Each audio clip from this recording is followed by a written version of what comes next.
All right, another bogey-free round for you today. What'd you like out there?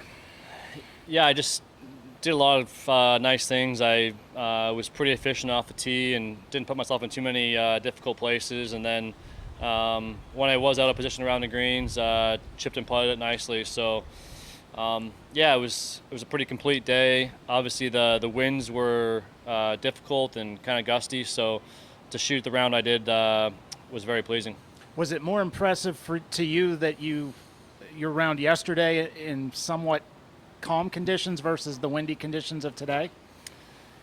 Yeah, only one shot separates the two rounds, but it was playing a fair bit harder this afternoon than it was yesterday morning. So, yeah, that was very happy with that. And I kind of starting the day, I thought, shooting 3-4 under would have been a pretty solid effort. So to shoot seven and to do it bogey free was pretty nice. And what'd you see on your on the birdie there at 16, pitching in there?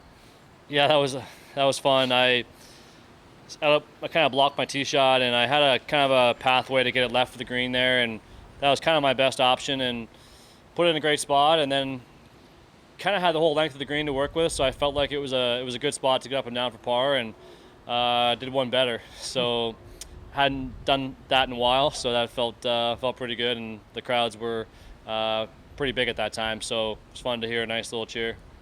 You're not normally considered one of the top drivers of the golf ball, but so far through 2 rounds, I think you're top 15 in strokes gained off the tee. Anything tweaked to the drive, or just anything in particular this week that feels good?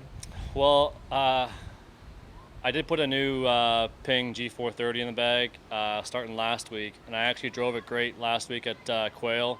The rest of it wasn't very good, but I did drive it well last week, and I've also been taking a bit of a different approach off the tee as far as I'm just trying to hit it harder.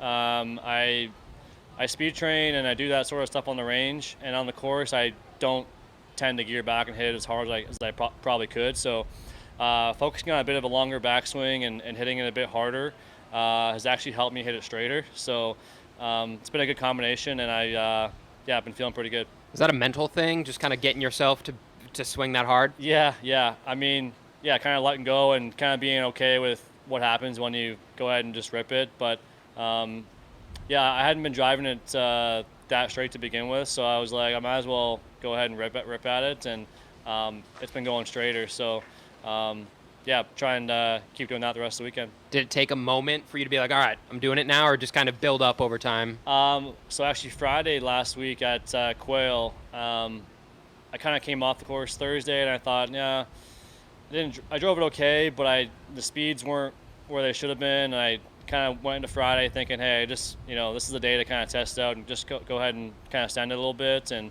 I drove it great on that Friday, and I thought this week it was like, hey, just keep doing the same thing. I mean, it works, trust it.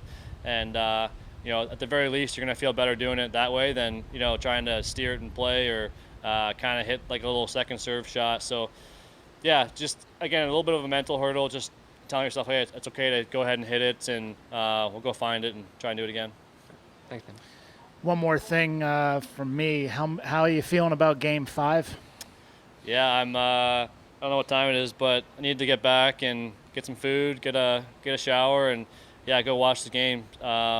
Feeling pretty good. We're going home. I like the effort in Game 4, so hopefully the boys bring the same kind of work ethic and skate hard like they did in Game 4, and hopefully we'll force another Game 6. Perfect. Thanks, Mackenzie. Thanks, Mackenzie. Awesome.